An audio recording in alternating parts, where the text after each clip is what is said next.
সবাইকে নমস্কার জানিয়ে আজকের ভিডিওটা শুরু করছি। আজকের রান্নাটা খুবই সিম্পল, জন্য লং প্রসেস দেখাইনি। দেখো আমি আজকে কুঁদরি ভাজা করেছি। কুঁদরি না ডায়াবেটিকের জন্য খুব ভালো, আর এটা ফ্যাট ফ্রি সবজি একটা।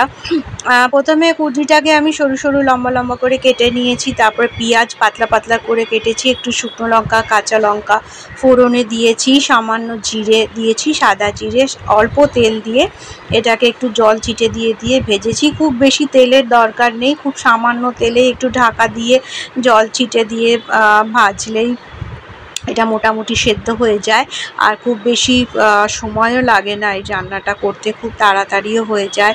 একটু পেঁয়াজ দিলে খুব ভালো লাগে খেতে, টেস্টটা দারুণ হয়। আর এর সঙ্গে এইভাবে সরু সরু করে আলু ভাজার মতো আলুও কেটে দিতে পারো, তাহলে তরকারিটা আরেকটু মোটামুটি কোয়ান্টিটিতেও বাড়বে আর খেতেও ভালো হবে। আর এটা ট্রাই করে দেখো, ভালো লাগবে।